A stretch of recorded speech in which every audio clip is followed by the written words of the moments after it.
Have you ever landed in a country and felt completely blindsided by something nobody thought to warn you about? Because Singapore did exactly that to me.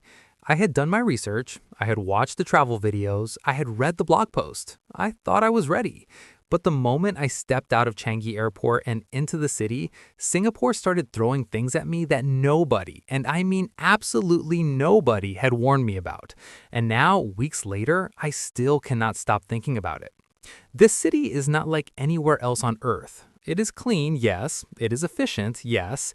But beneath that polished surface is a world so layered, so intense, and so wildly unexpected that it genuinely rewired the way I think about travel. Today, I am walking you through 10 things that completely caught me off guard. These are not your typical travel tips. These are the real things, the things that hit different, the things that made me sit in my hotel room and just stare at the ceiling. Stay with me because number 7 genuinely broke my brain.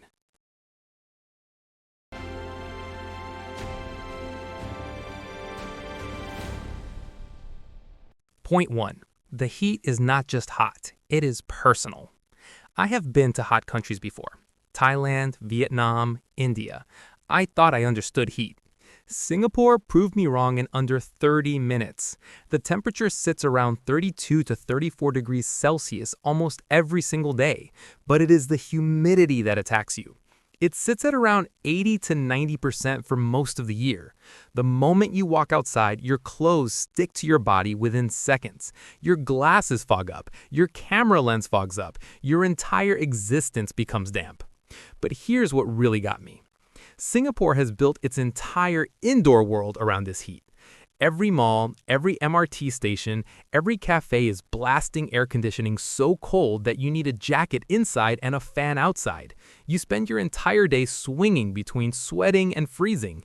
Your body never adjusts because it never gets the chance to. I was not prepared for how physically exhausting that constant temperature swing would be. Pack layers even though you are in a tropical country. Nobody told me that, and it would have saved me from 3 days of feeling genuinely unwell. Point 2. Changi Airport will ruin every other airport for you forever. I knew Changi was supposed to be good. I had seen the photos of the jewel, the waterfall, the gardens inside the terminal. What I did not understand was the emotional impact it would have on me. Walking into Changi Airport felt like arriving in a city within a city. There's a butterfly garden inside. There's a rooftop swimming pool for transit passengers. There are movie theaters, spas, and a hedge maze. The jewel itself has the tallest indoor waterfall on the planet, a 40-meter cascade of water called the rain vortex that drops through the center of a glass dome. And the thing that broke me was the efficiency. I landed, cleared immigration, collected my bag, and was in a taxi in under 20 minutes. 20 minutes! I have spent longer than that waiting for my luggage at Heathrow. After experiencing Changi, every other airport I have been to since feels like a punishment. It genuinely ruined the airport experience for me permanently. I miss it every single time I travel now.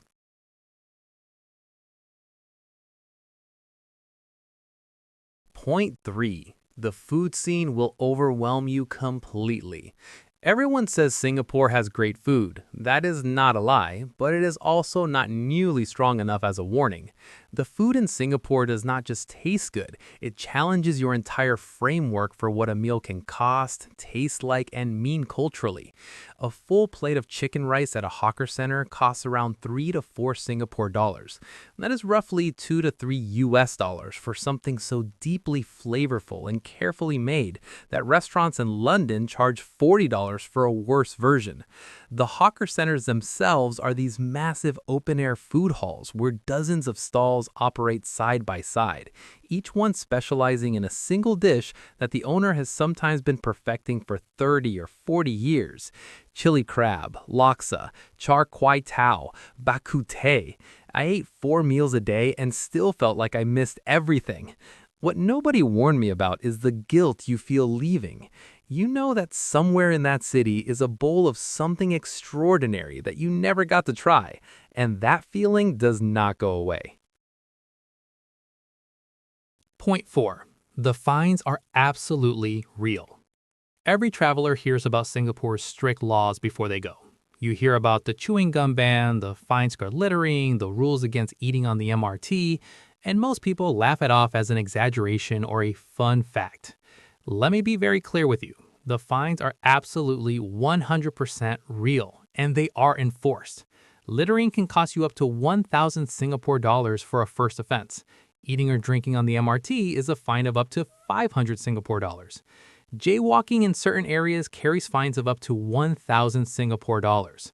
There are cameras everywhere, and I mean everywhere.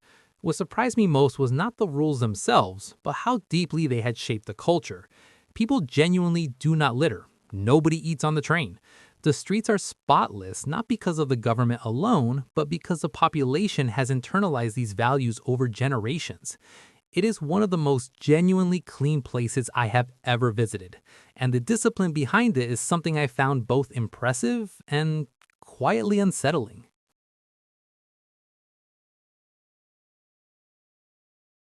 Point 5. The MRT will make you question your own country. I am from a country with a national rail system that I spend a lot of time complaining about. Delays, cancellations, ancient trains, confusing apps. Then I got on the Singapore MRT and experienced what public transport can actually be. The trains run every 2 to 3 minutes during peak hours.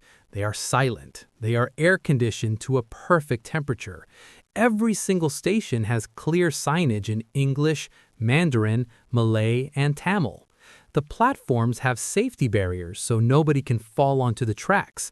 You tap your card to enter and exit, and the fare is automatically calculated to the exact cent. I took the MRT everywhere for 6 days and it was never late. Not once, not by a single minute. The cost was almost nothing. A journey across the entire island cost me under 2 Singapore dollars. I came home from Singapore and genuinely struggled to get back on my local train without feeling a deep, profound sadness. Nothing will ever be the same after the MRT. I am convinced of this. Point 6. The cultural layers go deeper than you expect. Singapore is often described as a melting pot, and that phrase does not do it justice. This is a country with 4 official languages: Chinese, Malay, Tamil, and English, and all 4 are genuinely present in daily life. In the span of one afternoon, I walked through Chinatown, Little India, and Kampong Glam, the Malay Quarter, and each one felt like stepping into a completely different country. The temples, the food, the architecture, the sounds, the smells, all within walking distance of each other in the same small city. But what nobody prepared me for was how intentional this coexistence is. Singapore has government policies actively designed to ensure ethnic communities live alongside each other in housing estates rather than clustering in separate areas. Harmony here is not accidental. It is engineered and maintained with enormous deliberate effort. Sitting in a hawker center where someone orders in Hokkien, the next person in Tamil, and the stall owner responds fluently in both was one of the most quietly extraordinary things I have ever witnessed. Point 7.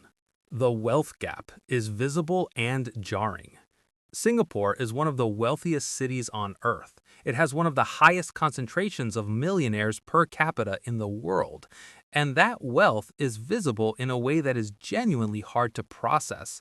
The downtown Marina Bay area is lined with buildings and hotels so architecturally ambitious they look like they belong in a science fiction film. The Marina Bay Sands, the Gardens by the Bay super trees, the Jewel. The luxury shopping along Orchard Road features brands so exclusive that window shopping feels like trespassing. But then, a 15-minute MRT ride away, you find the older HDB housing estates, the humble hawker centers, the neighborhoods where elderly aunties sell chow kway teow for $3 a plate because they have been doing it for 50 years and it is all they know. The contrast is not hidden or sanitized. It sits right there in plain sight.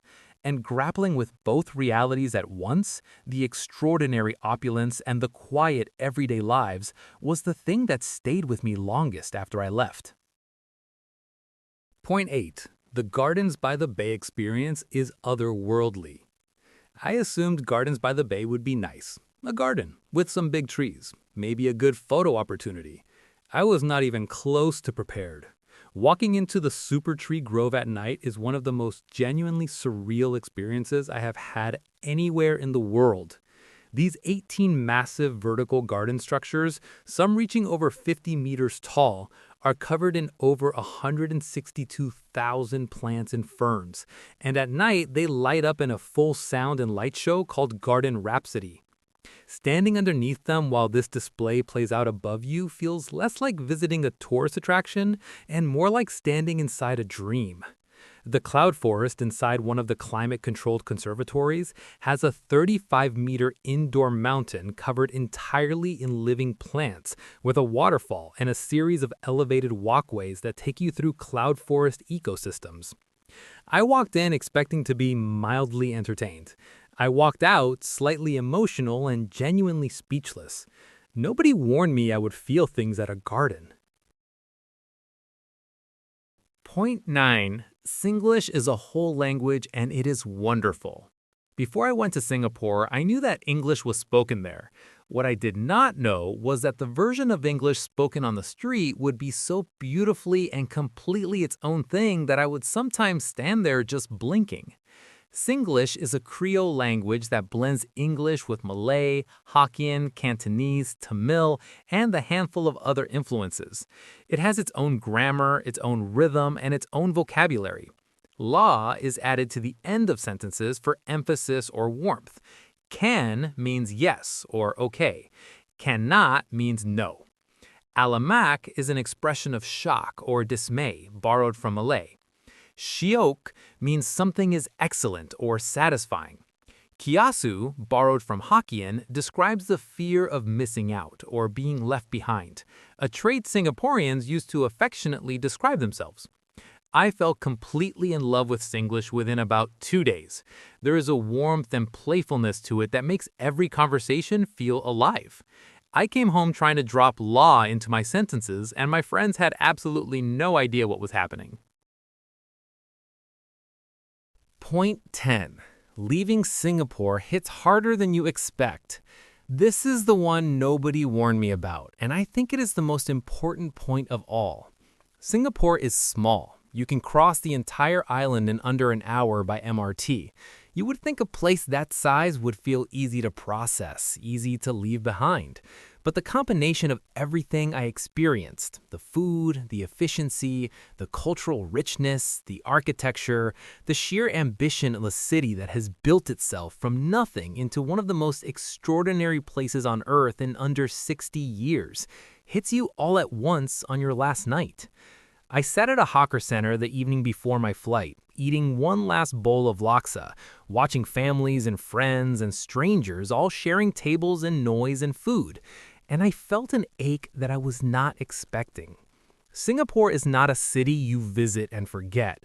It is a city that gets inside your head and makes you question what is possible, what a place can be, what a society can build when it decides to. I have been home for weeks and I am still not over it. I do not think I ever will be. So there you have it. 10 things that hit me completely out of nowhere in Singapore and that I genuinely cannot stop thinking about. This was not the travel video I expected to make. I went in thinking I would come home with some nice food photos and a few recommendations. What I came home with instead was a completely rearranged sense of what a city can be, what a country can build, and what travel can do to you when a place surprises you in every possible way. Singapore is not perfect. No place is. The cost of living for residents is brutal. The pressure to perform and succeed is immense. The rules, as we discussed, are real and unyielding. But what Singapore has achieved in terms of infrastructure, cultural coexistence, food culture, and sheer livable beauty is something that every city in the world could learn from. If you are on the fence about going, I am telling you right now, go. Book the flight. Walk into a hawker center on your first evening, order something you cannot pronounce, and let the city do its thing. You will thank me later. And when you come back changed, just like I did, come and find me in the comments and tell me which moment got you, because I guarantee something will.